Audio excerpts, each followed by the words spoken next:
have been on the street demonstrating. What's your response to that? Well, I will say that as observers, there are issues that we have to look into. In the first place, we will base our observation from the reports we garner from the polling stations our observers report from. And also we have had engagements with other observer missions before the elections and after the elections. We have also stayed engaged with members of the civil society and other election observers missions. We have also engaged members of the international community. This is for us to have a kind of a helicopter view of what is happening. Now, our reports, as you have heard, clearly indicates that generally the elections have been conducted in a peaceful environment. This is not to say there have not been cases or incidents of disruptions, of violence, of snatching of ballot box and beavers machines.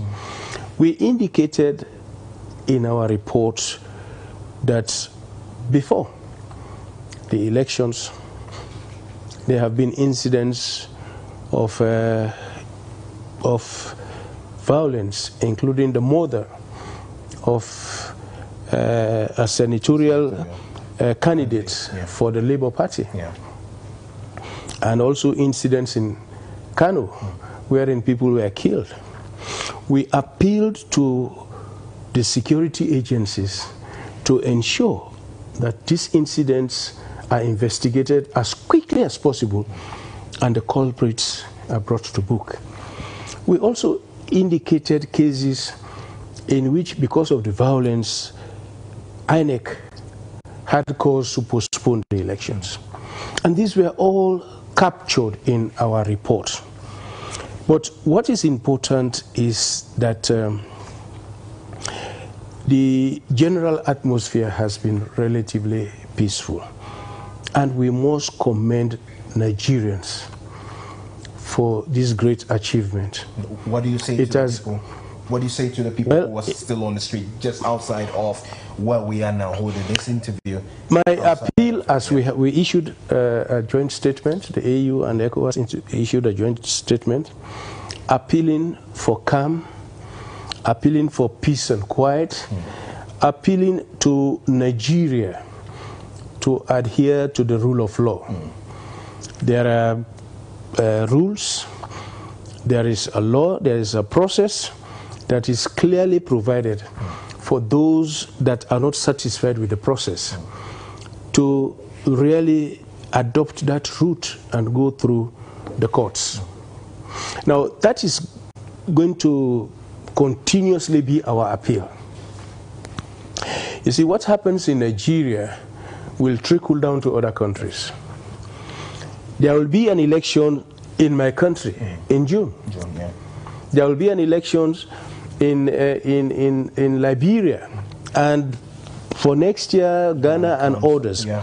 So that is why what happens here should be referred to as a precedent, especially where there has been a backsliding in our democratic achievements in the West Coast. That is why it's important for Nigerians to look beyond Nigeria, to know that Nigeria has been blessed by the Almighty to be the most populous democracy, to lead in any other thing you can imagine. And we will only continue to appeal for calm. We will all continue to appeal for people to stay within the framework of the law and address their grievances within the provisions of the law. You mentioned civil society. Yaga Africa's released their report late last night, and one of the recommendations that they've made is a comprehensive audit and investigation to unravel the factors that led to the delay on the upload of election results on the portal, and also INEC should clarify the inconsistencies in some of the results, especially the presidential results from Rivers and Imo State. You think a full audit and then a certain response by INEC to calm tempers, especially regarding these are not issues for us to judge now. Okay. As an observer, we can only appeal.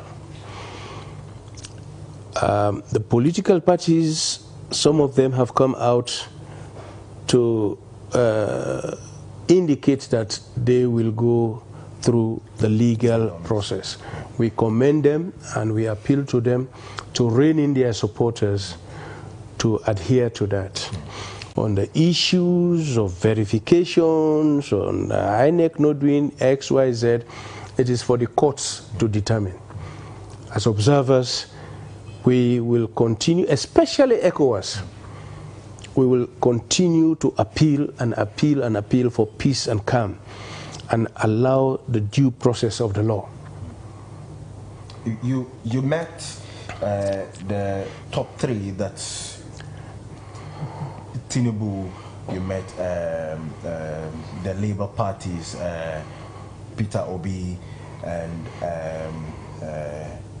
Atiku, prior to the declaration of the results. This has been misconstrued by a lot of people that you had certain, for want of a better word, I'm using the word advisedly, a clandestine meeting with the victor, who is Tinubu Ahmed.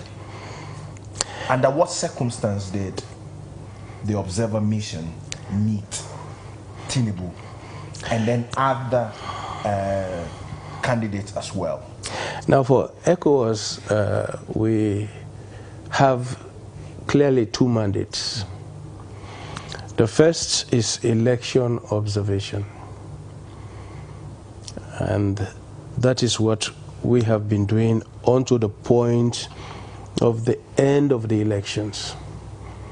When elections are concluded, the next mandate is preventive diplomacy. That is for us as ECOWAS and other observers mission who also have a similar mandate to engage the stakeholders, the principal stakeholders, candidates, their political parties, INEC, to ensure that any issue or issues that will emerge that have the potential to cause problems or disputes are managed through dialogue.